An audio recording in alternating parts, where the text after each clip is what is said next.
नमस्कार, स्वागत आहे तुमचे आमच्या चॅनलमध्ये। आवाज महामुंबईचा, शोध बातमीचा, कौल मनाचा।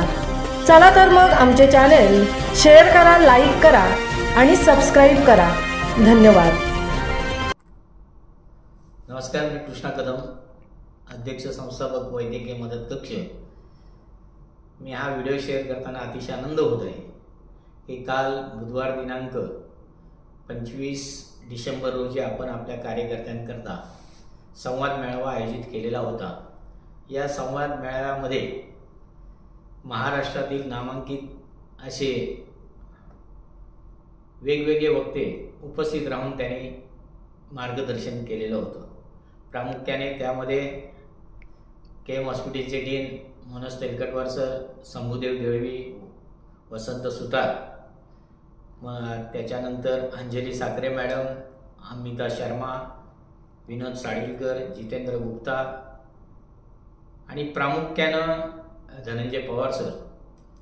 आणि प्रामुख्याने या कार्यक्रमामध्ये लोकांना कशा प्रकारे मार्गदर्शन करावं आणि लोकांनी कोणत्या समस्येला कसं सामोरं जावं या कारणावर मार्गदर्शन केलेले रत्नाकर आहिरे साहेब। मी खरोखर रत्नाकर आहिरे साहेबांचं मनापासून या ठिकाणी वैद्यकीय मदत कक्षाच्या वतीने आभार मानेन। ते एवढ्या करता त्यांनी मार्गदर्शन करत असताना माणसानं जीवनात कसं जगावं, येणाऱ्या समस्यांना कसं तोंड द्यावं याचं उत्कृष्ट असं मार्गदर्शन केल्यामुळे वैद्यकीय मदत कक्षातील रुग्णसेवकांना खरोखर त्याचा लाभ झालेला आहे। हे प्रशिक्षण शिबिर आपण आयोजित केल्यावर काही अंशी आपली उपस्थिती कमी प्रमाणात लाभलेली असली तरी पण ज्या लोकांनी याचा फायदा मिळाला आहे खरोखरच त्यांच्या जीवनात त्यांना तो फार उपयोगी पडेल। रुग्णसेवा करत असताना आपण ज्या पद्धतीने जी सेवा करायला हवी, जे पेपर्स आपल्याला लागणार आहेत ते पेपर कोणत्या कोणत्या प्रकारचे असतात यावर शंभूदेव देवळीने चांगलं मार्गदर्शन केलं। वसंत सुतार साहेबांनी त्यांच्या माध्यमातून जे व्यसनाधीन आहेत त्या व्यसनाधीन लोकांनी कसं व्यसनापासून प्रवृत्त व्हावं।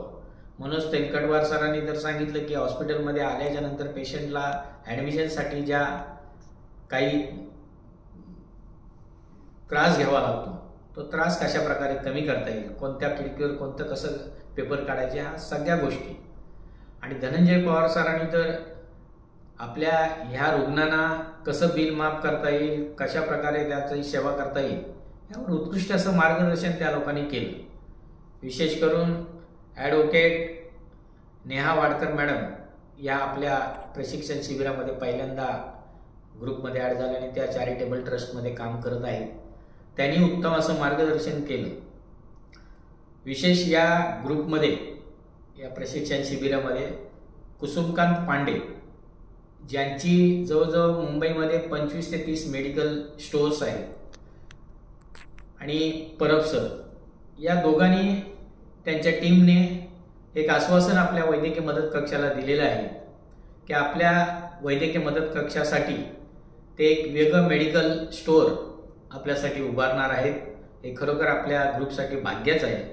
ते मेडिकल स्टोअर अशा प्रकारे असेल की आपला जो रुग्ण असेल त्याला ना नफा ना तोटा, त्यांना डिस्ट्रीब्युटरला ज्या किमतीत जी औषधं येतील त्याच किमतीत ते औषधं आपल्या रुग्णांना देणार आहेत। तेव्हा यापुढे आपण अशी शिबिर आयोजित करणार आहोत। ज्यांनी चुकवलं असेल शिबिर, पुढचं शिबिर आपण लोणावळ्याला घेणार आहोत, तेव्हा कृपया उगाच नावं देऊन लिस्ट वाढवण्यापेक्षा त्यांना खरोखर ह्याच्यावर अभ्यास करायचा असेल किंवा रुग्णसेवा करायची अशा लोकांनी प्रामाणिकपणानं आपली नावं द्यावी, जेणेकरून आपल्याला जास्तीत जास्त यामध्ये फायदा घेता येईल।